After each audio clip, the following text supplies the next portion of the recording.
Ce jeudi 8 mai, Maître Abiba Touré était l'invité du Parlement de la résistance de Mahou, dirigé par le camarade Pamba. À la tête d'une délégation, la porte-parole du parti est allée échanger avec les militants et sympathisants sur l'actualité du parti. D'entrée, Maître Abiba Touré rassure l'Assemblée quant à la candidature du président Laurent Gbagbo pour l'élection présidentielle prochaine. Pour elle, c'est le vrai combat à mener. Le président Laurent Gbagbo est bel et bien candidat.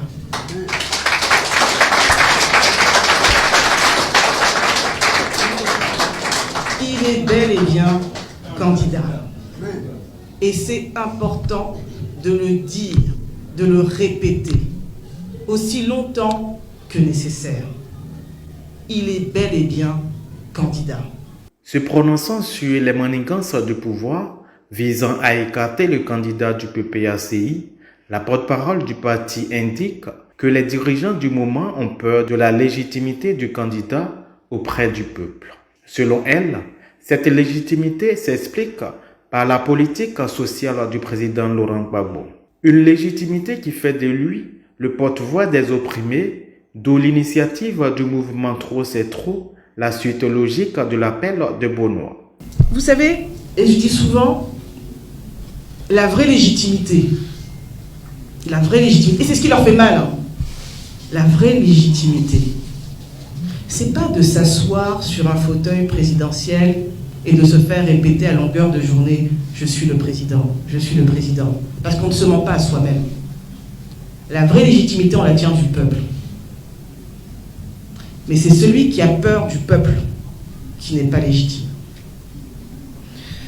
Et justement, nous avons cette chose précieuse que le pouvoir RHDP n'a pas, c'est le soutien du peuple. Le président Laurent Gbagbo l'a. Et ce peuple aujourd'hui dit partout, dans les marchés, dans les quartiers, dans les villages, nous, c'est Gbagbo, on connaît, c'est Gbagbo. Et ça là, c'est fondamental. C'est ce que le RHDP enviera toujours au président Gbagbo. Sa légitimité auprès du peuple. Et quand un peuple a décidé, plus rien ne peut l'arrêter. Plus rien. C'est pour ce peuple-là que le président Laurent Gbagbo a créé un vrai parti. Un parti structuré. Un parti de conviction. Le PPACI. Le premier professeur du PPACI doit être le peuple. C'est comme ça qu'on pourra le servir au mieux de ses intérêts et non pas au mieux des intérêts du PPACI ou des politiques. Nous ne devons jamais perdre ça de vue. Mais ce combat ne se limite pas au PPACI. Vous savez, un jour, le président Gbagbo, en observant le pays, a compris que la souffrance ne s'arrêtait pas à un parti politique. C'est le peuple qui souffre. Et il faut tenir compte de la souffrance du peuple.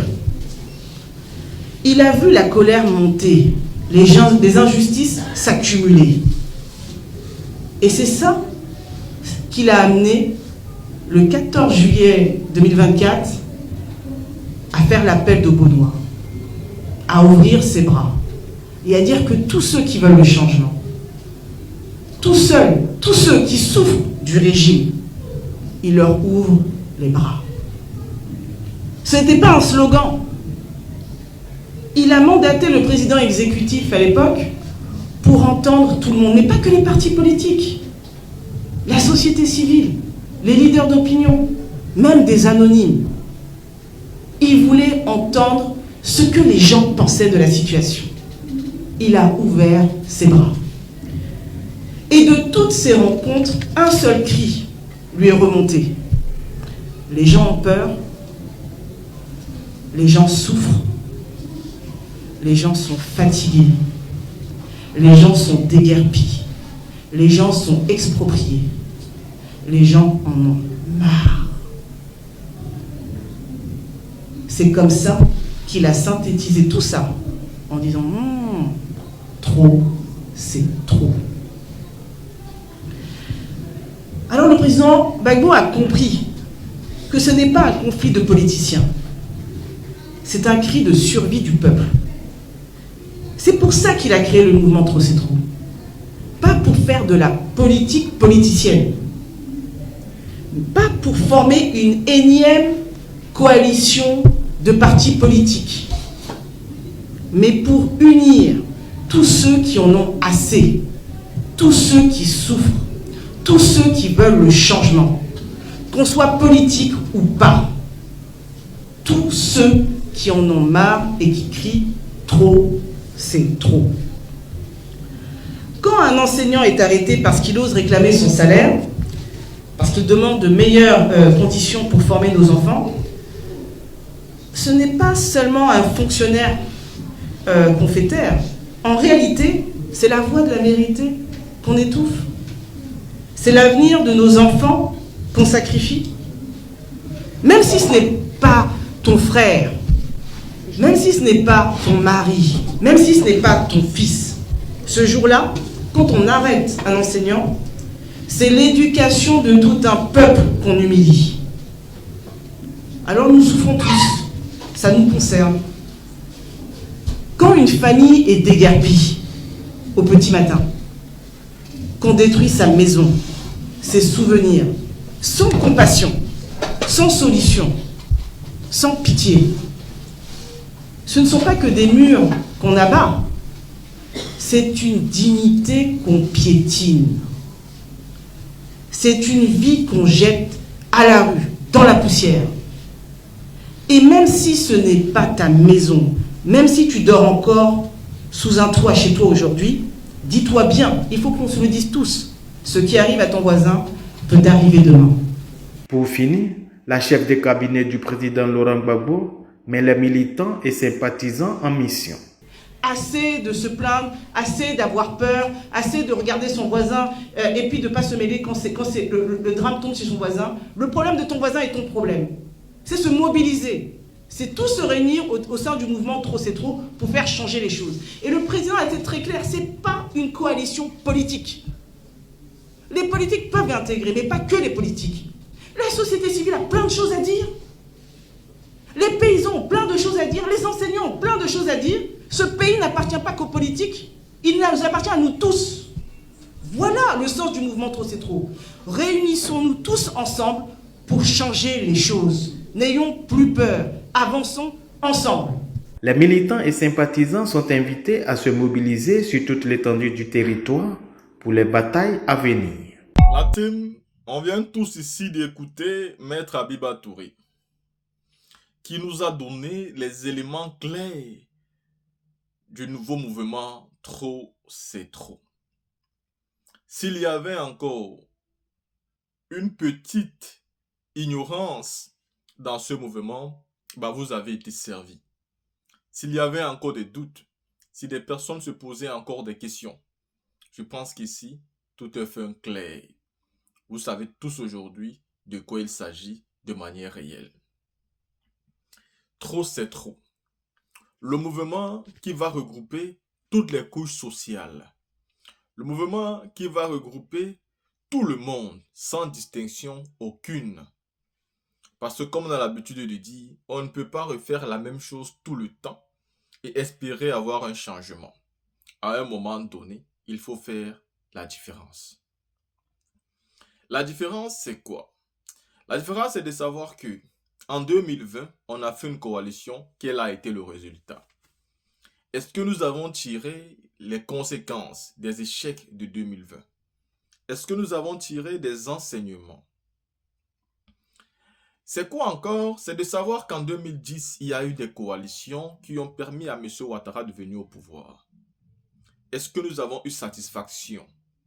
Est-ce que derrière cette coalition et le résultat politique, il n'y a pas de regret aujourd'hui? Alors qu'est-ce qu'il faut faire? Il faut tirer tout de suite exemple des pays où il y a eu des coups d'État. Savoir que le meilleur des résultats après une élection présidentielle, c'est justement le résultat qui provient du peuple, la légitimité populaire. Quand le peuple vous choisit et que le peuple vous confie la direction de l'État, en ce moment, vous êtes dans l'obligation de servir le peuple. Parce que cette légitimité que vous puisez dans l'État peut vous être retirée par le peuple. Je vous l'ai dit, la légitimité que vous puisez dans le peuple peut vous être retirée par le même peuple parce que c'est lui qui vous l'a donné. Et pourtant, dans les coalitions politiques, qu'est-ce qu'on pense souvent? On pense souvent dans les coalitions politiques, je me mets avec toi, tu viens avec ton électorat. Je viens avec lui, via mon électorat. Et souvent, c'est une question des différentes régions ou bien ethnies. Tu vas te rendre compte que, par exemple, on te dira que au PDCI, on dira qu'il y a beaucoup plus de Baoulés au PDCI. Et donc, si Tidjane Tchamdji allons à gauche, bah, majoritairement, les Baoulés vont suivre. Et donc, Tidjane Tchamdji vient souvent avec tous les Baoulés. Ensuite, on va partir chez un tel qui va ramener les Biti. On va partir chez un autre qui va ramener, n'est-ce pas, les Djoula. Et ainsi de suite, une coalition va se faire comme ça. Elle va donc rassembler toutes les régions du pays, mais qui viendront chacun derrière la tête d'un leader. Et par conséquent, quand il y a un bon résultat, qu'est-ce qu'on fait? Bah, si c'est celui qui venait avec la population baoulé qui a gagné, bah, il va d'abord servir ces gens-là. Il va d'abord servir le peuple baoulé, parce que c'est son soutien qui vient de là. Mais pourtant, le peuple baoulé ne représente pas toute la Côte d'Ivoire. Voilà pourquoi quand on tire les conséquences des différentes coalitions, par exemple, si Ouattara arrive au pouvoir, il va d'abord servir quoi? Il va d'abord servir le Nord. Pourtant, le Nord ne représente pas toute la Côte d'Ivoire, est-ce que vous comprenez? Et pourtant, quand vous lancez un mouvement qui n'est pas simplement politique, qui ne refuse pas des mouvements politiques, mais qui n'est pas simplement politique, ce mouvement va regrouper toutes les classes sociales du pays. Ce qui va vous obliger, si vous prenez le pouvoir, de servir tout le monde. Parce que c'est tout ce monde qui se bat pour vous mettre au pouvoir, c'est le même monde qui va descendre dans les rues pour vous retirer.